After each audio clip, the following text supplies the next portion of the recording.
The కీల్ park Telugu Baptist సంఘం వారు నిర్వహించు 37th anniversary youth రిట్రీట్కు మిమ్మల్ని ప్రేమతో ఆహ్వానించుచున్నాము.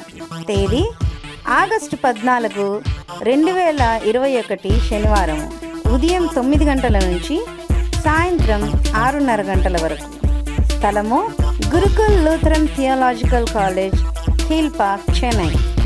దైవ వర్తమానికులు బ్రదర్ జి. డేవిడ్ కర్ణాకర్ గారు, wonders of the word TV speaker, Tirupati.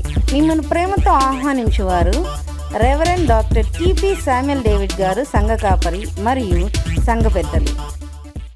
గమనించండి, నీళ్లు దోనె క్రింద ఉంటే దోనె పోతుంది. అదే నీళ్లు ఒకవేళ దోనలోనికి వస్తే దోనె మునిగిపోతుంది. అపవాది ఎప్పుడు కూడా ఏం చేస్తాడంటే, నీ కష్ట నష్ట పరిస్థితులలో, నీ ఇరుకు ఇబ్బందులలో దేవుడు నీకు జయాన్నిచ్చి వాటికి పైగా నీ ఆత్మీయ జీవితంలో ముందుకు నడిపించాలని కోరుకుంటూ ఉంటే వాడు గాలి వీస్తాడు, తుఫానును వాడు రేపుతాడు. ఎందుకంటే దోన క్రింద ఉన్నటువంటి ఆ నీళ్లు గాలి చేత ఎగసి దోనలోనికి వచ్చినట్లుగా. ఎందుకంటే దోనలోనికి నీళ్లు వస్తే దోన మునిగిపోతుంది కనుక నీ ఇల్లు కూలిపోవాలని, నీ యొక్క పడవ మునిగిపోవాలని, నీ ఆత్మీయ జీవితంలో నీవు పడిపోవాలని అపవాది ఎప్పుడు కూడా ఆ విధంగా చేస్తూనే ఉంటాడు. అయితే యేసునందు విశ్వాసం వచ్చిన నీ జీవితంలో గొప్ప నిరీక్షణ ఏంటో తెలుసా? ఆయన అదే నీటి మీద నడుచుకుంటూ వచ్చాడు. చప్పట్లు కొట్టి దేవుని నామాన్ని బలపరిచి, ఏ నీటినైతే అపవాది ఉపయోగించి దోనెను ముంచేయాలనుకునిందో, ఏ నీళ్లనైతే గాలి చేత అపవాది లేపి దోనలోనికి వెయ్యాలనుకునిందో, అదే నీటి మీద యేసు నడుచుకుంటూ వచ్చాడు. అన్నిటికంటే ఆయన అధికుడై ఉన్నాడు. హల్లెలూయా. నీ జీవితంలో దిగులు చెందాల్సినటువంటి పని లేదు. అయ్యో, ఇది చాలా పెద్ద సమస్యగా ఉంది నా జీవితంలో, ఈ వ్యాధి నుండి నన్ను ఎవరు స్వస్థపరచలేరు, ఈ బాధలో ఎవరు నన్ను అర్థము చేసుకోలేదు, ఈ కష్ట నష్టాలలో ఎవరు నాతో లేరు అని నువ్వు బాధపడాల్సినటువంటి పని లేదు. ఆయన సమస్త దురాత్మ శక్తుల కంటే శక్తిమంతుడని తెలియజేయడానికే నీ దగ్గరికి వచ్చాడు.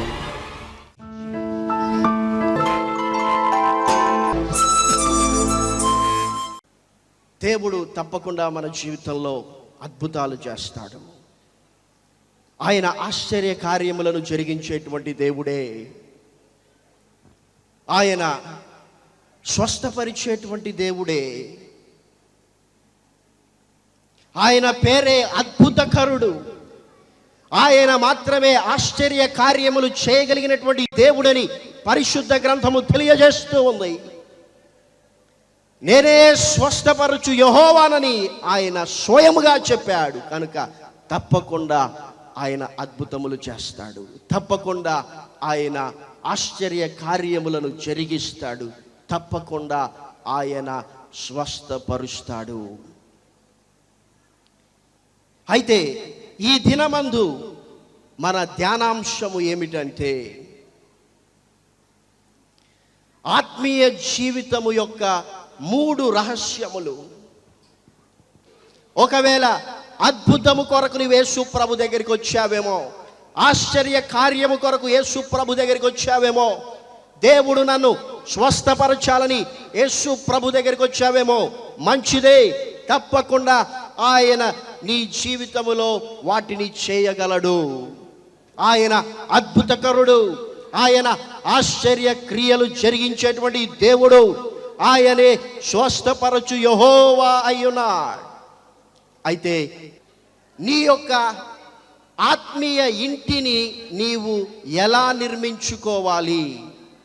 మత్తయి సువార్త 7వ అధ్యాయంలో యేసు ప్రభువుల వారు తన యొద్దకు వచ్చినటువంటి వారి ఆత్మీయ జీవిత నిర్మాణం అన్నటువంటిది ఎలా ఉండాలో తెలియజేస్తూ ఉన్నారు.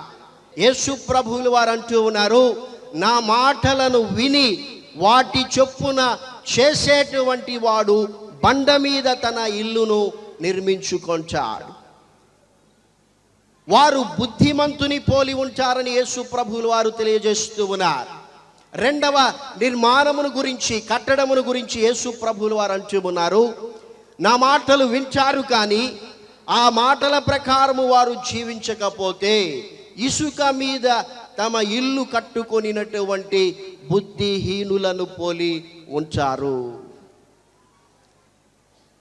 గమనించండి, ఇక్కడ మనము నేర్చుకోవలసినటువంటి ఆత్మీయ పాఠం ఏమిటంటే, రెండు కట్టడముల మీదికి, అంటే బండ మీద కట్టబడినటువంటి ఇంటి మీదికి, ఇసుక మీద కట్టబడినటువంటి ఇంటి మీదికి కూడా వాన కురిసింది, వరదలు వచ్చాయి, గాలి విసిరి ఆ ఇండ్ల మీద కొట్టింది. ఒక సంవత్సరములో ఏ విధముగా అయితే ఎండాకాలం తర్వాత వర్షాకాలం వస్తుందో, ఏ విధముగా వర్షాకాలము తరువాత చలికాలం వస్తుందో, అదే విధముగా మానవుని జీవితంలో సమస్యలు వస్తూనే ఉంటాయి. శ్రమలను మానవుడు ఎదుర్కొంటూనే ఉండాలి.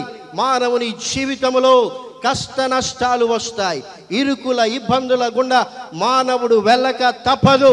ఒకవేళ నీవు పొరపాటు పడి ఈ సమస్య తీరిపోతే యేసు ప్రభుతో నాకు పని అయిపోయింది అనుకుంటే, ఇసుక మీద నీ ఇల్లును కట్టుకొనినటువంటి బుద్ధిహీనుని పోలి ఉంచావు. ఇక్కడ మనం ఒక నిమిషం ఆలోచన చేయాలి. మనము ఒక ఇంటిని నిర్మించాలంటే మనకు ఇసుక కావాలా వద్దా? ఎంతమంది ఇల్లు కట్టారు ఇక్కడ? లేకపోతే ఎంతమంది ఇల్లు కట్టే విధానాన్ని చూశారు? ఇల్లు కట్టేటప్పుడు ఇసుక కావాలా వద్దా? ఇసుక లేకుండా ఇల్లు కట్టడానికి వీలవుతుందా? వీలు అవ్వదు. ఇసుక కావాలి ఇల్లు కట్టాలంటే. ఈ యొక్క ఇసుక దేవుడు మన జీవితంలో చేసేటువంటి అద్భుతములకు, ఆశ్చర్య కార్యములకు, స్వస్థతలకు సాదృశ్యంగా ఉంది. తప్పకుండా యేసు ప్రభు దగ్గరికి వచ్చినటువంటి నీ జీవితంలో, నీ ఆత్మీయ ఇంటి నిర్మాణంలో అద్భుతాలు కావాలి, ఆశ్చర్య కార్యములు జరగాలి, దేవుడు నిన్ను స్వస్థపరచాలి. ఇవన్నీ అవసరమే. అయితే ఒకవేళ ఆ ఇసుక మీదనే, ఆ అద్భుతముల మీదనే, ఆ ఆశ్చర్య కార్యముల మీదనే, ఆ యొక్క స్వస్థతల మీదనే నీ ఆత్మీయ జీవితాన్ని నిర్మించుకుంటే నీ ఇంటి మీదికి వాన కురుస్తుంది, వరదలు వస్తాయి, గాలి విసిరి కొడుతుంది. కనుక ఆ నిర్మాణము కూలిపోయేటువంటి ప్రమాదం ఉంది. అందుకే యేసు ప్రభువుల వారు అంటున్నారు, నేను తప్పకుండా అద్భుతాలు చేస్తాను, నేను అద్భుతకరుడని, నేను తప్పకుండా ఆశ్చర్య కార్యములను జరిగిస్తాను, నేను తప్పకుండా స్వస్థపరుస్తాను. అయితే వాటి మీద కాదు మీ ఇంటి నిర్మాణము, ఇసుక మీద కాదు. ఇసుక కావాలి మీ ఇంటి నిర్మాణానికి. అయితే బండ మీద కట్టుకోండి. ఆ బండ ప్రభు అయినటువంటి యేసు క్రీస్తే. నా మాటల మీద మీ యొక్క ఆత్మీయ జీవితాన్ని నిర్మించుకోండి. మీ జీవితంలో ఎలాంటి సమస్యలను మీరు ఎదుర్కొన్నా, ఎలాంటి బలమైనటువంటి వాన మీ ఇంటి మీద కురిసినా, ఎలాంటి శ్రమల లాంటి వరదలు వచ్చి మీ ఇంటిని తాకినా, ఎలాంటి బలమైనటువంటి గాలి వీచిన, కష్ట నష్టములు మీ జీవితంలో ఎదుర్కొన్న, ఇరుకులు ఇబ్బందుల గుండా మీరు వెళ్ళినా మీరు పడిపోరు, చక్కగా నిలబడతారని యేసు ప్రభువుల వారు చెప్తూ ఉన్నారు. కనుక మన జీవితాలను పరిశీలన చేసుకోవాలి. మన యొక్క ఆత్మీయ జీవితాన్ని దేని మీద నిర్మించుకుంటూ ఉన్నాం? ఇసుక మీదనా, బండ మీదనా? నీ ఆత్మీయ జీవితాన్ని ఇసుక మీద కాదు, బండ మీద నిర్మించుకోవాలి. బండ మీద నిర్మించుకున్న దేవుడు తప్పకుండా నీ ఇంటి నిర్మాణమునకు అవసరమైనటువంటి ఇసుకను దయచేస్తాడు. చప్పట్లు కొట్టి దేవుని నామాన్ని కనపరచు.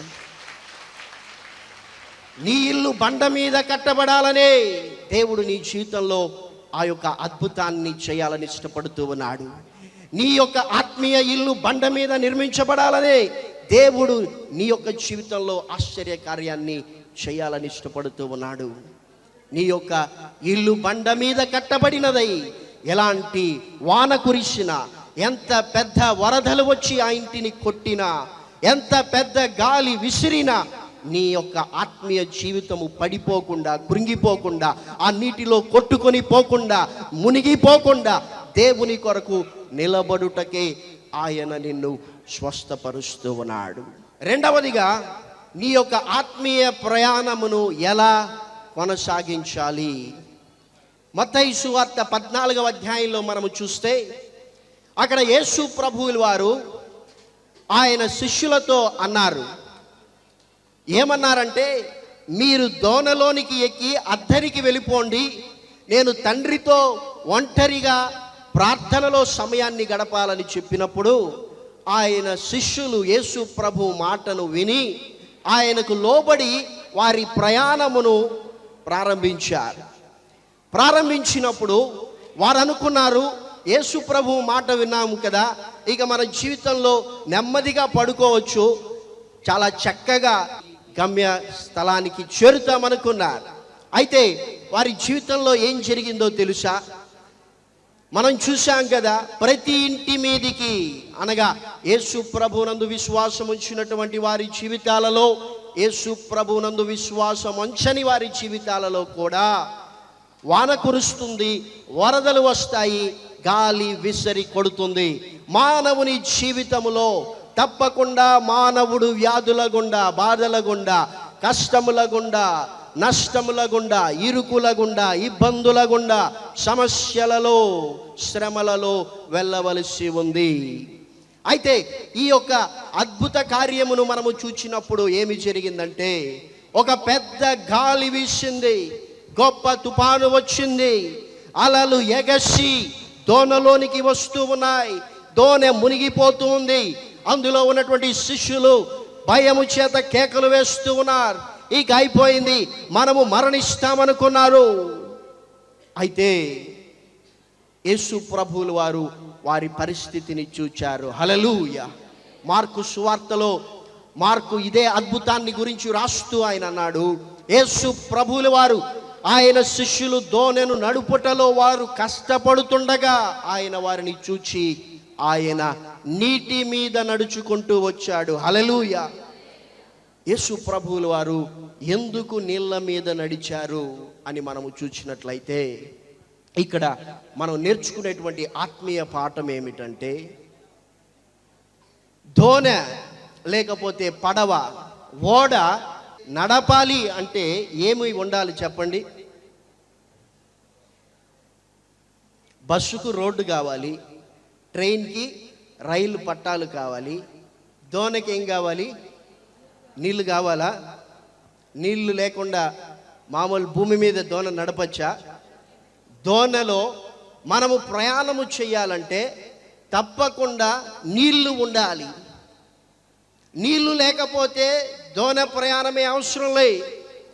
ఆ యొక్క దోణె మన యొక్క ఆత్మీయ జీవితం అనుకుంటే, ఆ యొక్క నీళ్లు మన జీవితంలో ఎదుర్కొనేటువంటి కష్టములు, నష్టములు, ఇరుకులు, ఇబ్బందులు, శ్రమలు, సమస్యలు, వ్యాధులు, బాధలకు సాదృశ్యం అనుకుంటే తప్పకుండా మన ఆత్మీయ ప్రయాణములో, ఆత్మీయ దోణెకు నీళ్లు కావాలి.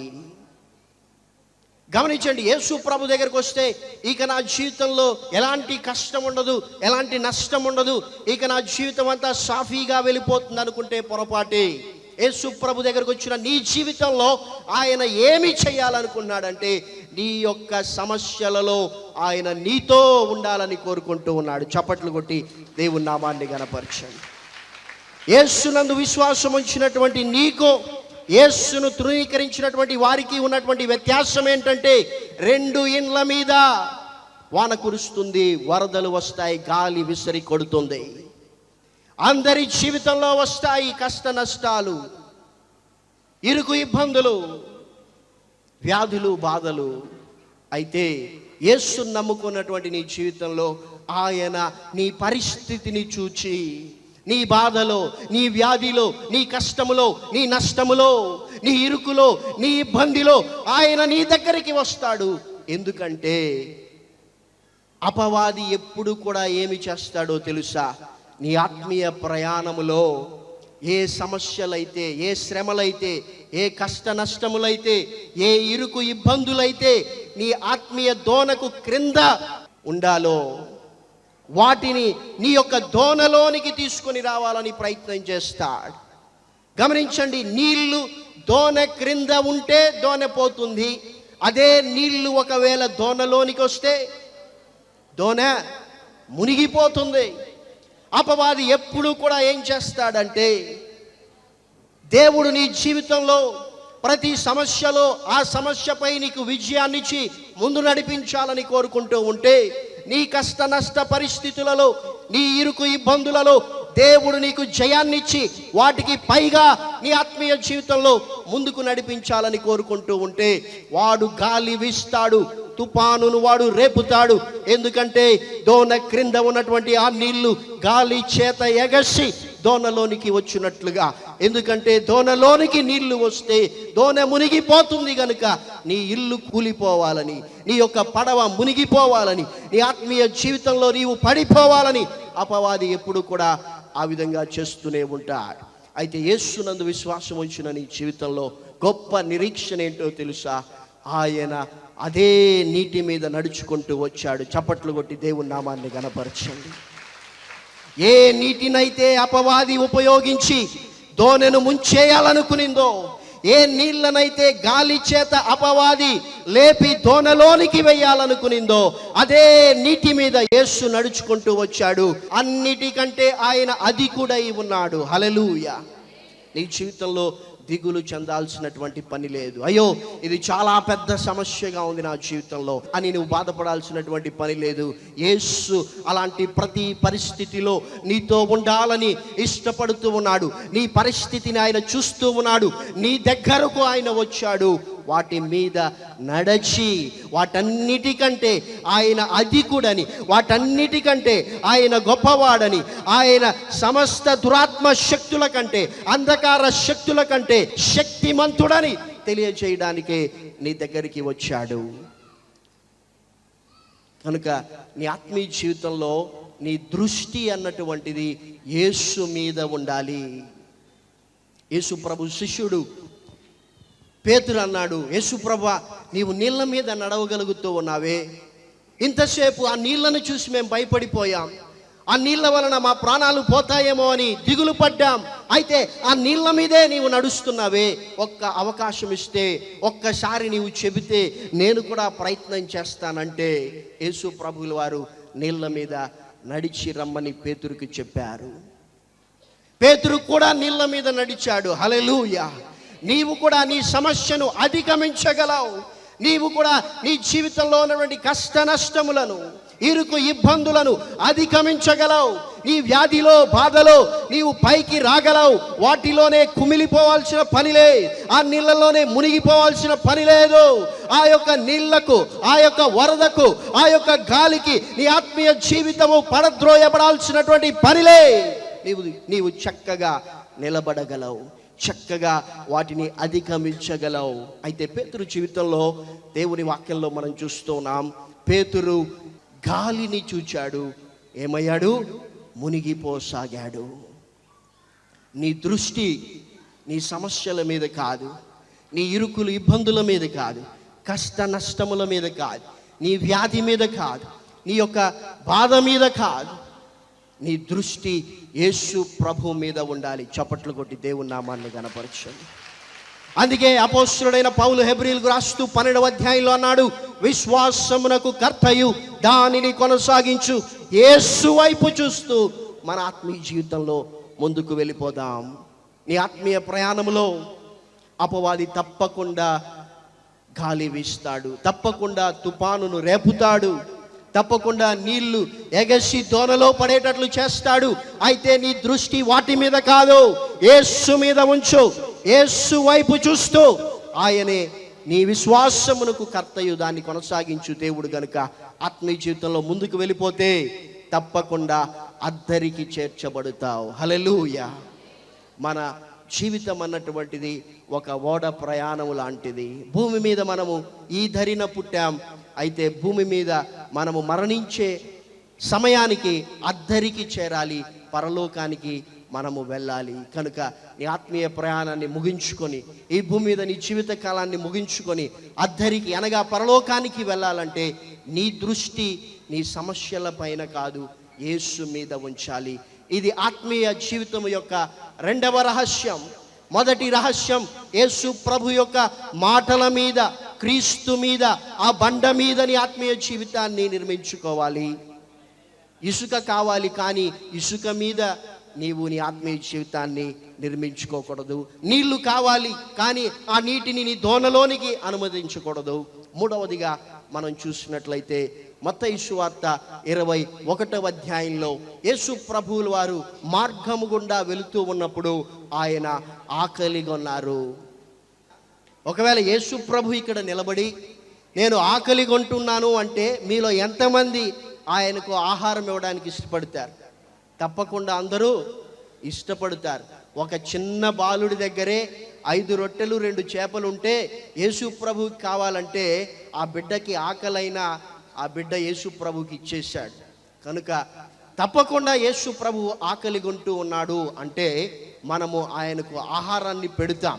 సరే, అక్కడ ఏమి జరిగిందంటే యేసు ప్రభు ఎదుట ఒక అంజూరపు చెట్టు కనిపించింది. దాని నిండా ఆకులు సమృద్ధిగా ఉన్నాయి. యేసు ప్రభువుల వారు అనుకున్నారు, ఆకులు సమృద్ధిగా ఉన్నాయి కనుక ఆ చెట్టులో తప్పకుండా ఫలములు దొరుకుతాయని ఆ చెట్టు దగ్గరికి వెళ్ళారు. వెళ్ళి చూస్తే ఆ యొక్క చెట్టులో ఆకులు తప్ప ఫలములు ఏమీ కూడా కనిపించలేదు. అప్పుడు యేసు ప్రభువుల వారు ఆ చెట్టును శపించారు. మూడవదిగా, మన ఆత్మీయ జీవితంలో ఎలా ఎదగాలి అని ప్రశ్న వేసుకుంటే మనము ఫలించేటువంటి వారిగా ఎదగాలి. హల్లెలూయా. ఇక్కడ మనం ఏం నేర్చుకోవాలంటే, ఇక్కడ నేర్చుకుంటున్నటువంటి ఆత్మీయ పాఠం ఏమిటంటే, ఆ చెట్టులో ఆకులు సమృద్ధిగా ఉన్నాయి, చెట్టు పచ్చగానే ఉంది, చెట్టు ఎదిగింది, కానీ ఆ చెట్టులో ఫలాలు లేవు. ఎందుకని మార్కు అదే సంఘటనను గురించి రాస్తూ అన్నాడు, అది అంజూరపు పండ్ల కాలము కాదు అని రాశాడు. అయితే అంజూరపు చెట్టుకున్నటువంటి ఒక లక్షణం ఏంటో తెలుసా? ప్రకటన గ్రంథంలో మనకు అర్థమవుతుంది. ఈ యొక్క అంజూరపు చెట్టు పండ్ల కాలములోనే కాదు, కానీ పండ్ల కాలము కాని సమయములో కూడా అవి కొన్ని ఫలములు ఫలిస్తుంది. అయితే ఈ అంజూరపు చెట్టులో ఎలాంటి ఫలాలు లేవు, అది పండ్ల కాలము కాదు, సరే, కనుక పండ్లు లేవు. పండ్ల కాలము కాకపోయినప్పటికీ అకాలపు పండ్లను కలిగి ఉంటుంది ఈ యొక్క అంజూరపు చెట్టు. అయితే యేసు ప్రభువుల వారు ఆ చెట్టు దగ్గరికి వచ్చి చూచినప్పుడు అక్కడ ఏ పండ్లు కూడా కనిపించలేదు. ఆ కాలంలో పండే పండ్లు లేవు, అకాలపు పండ్లు కూడా లేవు. అందుకే యేసు ప్రభువుల వారు ఆ చెట్టును శపించారు. ఇక్కడ మనం ఏమర్థం చేసుకోవాలంటే, ఎందుకని ఆ చెట్టులో ఆకులు ఉన్నాయి కానీ ఫలాలు లేవు అంటే, నేను అనుకుంటాను అక్కడ ఉన్నటువంటి మనుషులు ఆ చెట్టు యొక్క ఆకులను పెరికేస్తూ ఉన్నారు. చెట్టు ఆకులను నీవు ఒకవేళ పెరికేస్తూ ఉంటే ఇంకా ఆ చెట్టుకు ఎప్పుడు కాపు వస్తుంది, ఆ కాపు ఎప్పుడు పండుగ మారుతుంది? ఆ చెట్టు ఆకులేమో కనిపిస్తూ ఉన్నాయి, అయితే ఆ కాపు రాకుండా, ఆ కాపు పండ్లగా మారకుండా ఆకులనే అక్కడ ఉన్నటువంటి వారు పెరికేస్తున్నారు. కాబట్టి ఆ చెట్టులో ఆకులే ఉన్నాయి, ఇంకా ఏమీ కూడా లేవు. ఇక్కడ మన ఆత్మీయ జీవితంలో నేర్చుకోవాలి, ఆ ఆకులు అన్నటువంటివి ఇహ సంబంధమైనటువంటి ఆర్థిక, ఆరోగ్య, దీవెన, ఆశీర్వాదములకు సాదృశ్యంగా ఉన్నాయి. యేసు ప్రభు దగ్గరకు వచ్చినటువంటి నీ జీవితంలో, నీ యొక్క చెట్టులో తప్పకుండా ఆకులు అవసరమై ఉంది. ఆకులు లేకుండా కాపు రాదు, కాపు లేకుండా పండ్లు ఇవ్వగలిగినటువంటి చెట్టుగా ఎదగలేదు. యేసు ప్రభు దగ్గరకు వచ్చినటువంటి నీ జీవితంలో తప్పకుండా ఆయన దీవెన, ఆశీర్వాదములను నీకు అనుగ్రహిస్తారు. అయితే ఒకవేళ దీవెన, ఆశీర్వాదముల కొరకే అంటే ఆకులనే నీవు పెరికేస్తూ ఉంటే ఆత్మీయ జీవితంలో నీవు ఫలించలేవు. మంచి ఫలములు ఫలింపని ప్రతి చెట్టు నరకబడి అగ్నిలో వేయబడాలని లేఖనము సెలవిస్తుంది. కనుక యేసు ప్రభువుల వారు ఆ చెట్టు దగ్గరికి వచ్చి చూచినప్పుడు ఆ చెట్టు ఫలించకపోగా ఆయన శపించాడు. కనుక ఆ చెట్టు ఎండిపోయింది. ఎండిపోయినటువంటి ఆ చెట్టు అగ్నిలో కాల్చివేయబడింది. అది నరకానికి సాదృశ్యంగా ఉంది. నా ప్రియ సహోదరి సహోదరుడా, యేసు ప్రభు నిన్ను దీవిస్తాడు, నిన్ను ఆశీర్వదిస్తాడు. చెట్టుకి ఆకులు కావాలి, అలానే దేవుని సహాయం మానవునికి కావాలి. తప్పకుండా ఆయన చేసేటువంటి అద్భుత ఆశ్చర్య కార్యములను నీవు పొందుకోవాలి. అయితే ఒకవేళ ఆ అద్భుతముల కొరకే, ఆ ఆశ్చర్య కార్యముల కొరకే, ఆ యొక్క స్వస్థతల కొరకే, ఆర్థికమైనటువంటి ఆరోగ్యపరమైనటువంటి దీవెన ఆశీర్వాదముల కొరకే నీవు యేసును వెంబడిస్తూ ఉంటే నీ ఆత్మీయ జీవితంలో ఫలించలేవు. నీవు ఫలించకపోతే నరకబడి అగ్నిలో వేయబడాలి. యేసు ప్రభువులు వారు తిరిగి వచ్చినప్పుడు నీ ఆత్మీయ జీవితంలో నీవు ఫలించావో లేదో ఆయన చూస్తాడు. గనుక ఒకవేళ ఆత్మ సంబంధమైనటువంటి ఫలములు నీలో కనిపించకపోతే నరకానికి వెళ్ళేటువంటి ప్రమాదం ఉంది. కనుక నీ జీవితంలో తీర్మానం చేయాలి, ఆకులను పెరికివేయను, అద్భుతముల కొరకే, ఆశ్చర్య కార్యముల కొరకే యేసును వెంబడించను. నీ యొక్క ఆత్మీయ జీవితం యేసు మాటలను ఆధారము చేసుకొని బ్రతకాలి. ఎప్పుడు నీ జీవితంలో ఫలిస్తావో తెలుసా? యేసు ప్రభువులు వారు యోహాను సువార్త 15వ అధ్యాయం 4వ వచనములో అన్నారు, నా యందు మీరు నిలిచి ఉండాలి, నా మాటలు మీ యందు నిలిచి ఉండాలి. ఏ విధముగా అయితే తీగ ద్రాక్షావల్లిలో నిలిచి ఉంటే తనంతట తాను ఫలించదో, అలానే మానవుడు దేవునిలో నిలిచి ఉంటే గాని, దేవుని మాటలు మానవునిలో జీవిస్తే గాని మానవుడు ఆత్మీయ జీవితంలో ఫలించలేడు. నీ ఆత్మీయ జీవితంలో నీవు ఫలించాలంటే యేసు నీలోనే ఉండాలి, ఆయన మాటలు నీ యందు నిలిచి ఉండాలి. ఎప్పుడైతే ఆయన మాటలలో నీవు నిలిచి ఉంటావో, యేసు నీ హృదయములో ఉంటాడు, నీ ఆత్మీయ జీవితంలో తప్పకుండా ఫలిస్తావు. గలతీయులకు రాస్తూ 5వ అధ్యాయంలో అపోస్తులుడైన పౌలు అంటున్నాడు, నీవు ఆత్మీయముగా ఫలిస్తూ ఉంటే నీ యొక్క జీవితంలో ఏమి కనిపించాలంటే 9 ఫలాలు కనిపించాలి. ఆత్మీయ ఫలములో 9 ఉన్నాయి. అవి ఏమిటంటే ప్రేమ, సంతోషము, సమాధానము, దీర్ఘశాంతము, దయాళుత్వము, మంచితనము, విశ్వాసము, సాత్వికము, ఆశా నిగ్రహమును నీవు కలిగి ఉండాలి. నీ ఆత్మీయ జీవితంలో ఇవి కనిపించాలి. ఆత్మీయంగా నీవు ఫలించాలి. ప్రియ క్రైస్తవ సంఘమా, మీ ఆత్మీయ జీవితాలు బండ మీద, క్రీస్తు మీద కట్టబడాలి. మీ ఆత్మీయ జీవితంలో విశ్వాసమునకు కర్తయు దాన్ని కొనసాగించు యేసును చూస్తూ ముందుకు వెళ్ళాలి. మీ ఆత్మీయ జీవితంలో ఆయనలో మీరు నిలిచి ఫలించేవారిగా ఉండాలి. ప్రభువు అట్టి కృపను దయచేయునుగాక. ది కీల్పాక్ తెలుగు బాప్టిస్ట్ సంఘం వారు నిర్వహించు 37th యానివర్సరీ యూత్ రిట్రీట్కు మిమ్మల్ని ప్రేమతో ఆహ్వానించుచున్నాము. తేదీ ఆగస్టు 14, 2021 శనివారం ఉదయం 9 గంటల నుంచి సాయంత్రం 6:30 గంటల వరకు. స్థలము Gurukul Lutheran theological college, hill park, Chennai. దైవ వర్తమానికులు బ్రదర్ జి. డేవిడ్ కర్ణాకర్ గారు, wonders of the word TV speaker, Tirupati. మిమ్మల్ని ప్రేమతో ఆహ్వానించువారు reverend doctor TP Samuel David గారు, సంఘ కాపరి మరియు సంఘ పెద్దలు. Brother G. డేవిడ్ కర్ణాకర్ గారు రచించిన పుస్తకములు: 300 అనుదిన ప్రార్థనలు, 300 అనుదిన స్తుతియాగములు, బైబిల్లోని జంతువులు మరియు పక్షులు, మరియు పాస్టర్ గాలి గంగరాజు గారు రచించిన పుస్తకములు: దేవుని వాక్యం కంఠపాఠము, కంప్యూటర్ చెడు చిత్రముల నుండి విడుదల, మరణ భయం నుండి విడుదల, ఆత్మహత్యలకు అంతం ఉన్నదా, 50 ఆత్మీయ సందేశములు. మరియు ఈ పుస్తకములు ఇంగ్లీష్ భాషలో కూడా లభించును. మా address David Karnakar ministries, DKM, post box number 13, Tirupati 517507, Andhra Pradesh, India. Our email davidkarnakarministries@gmail.com.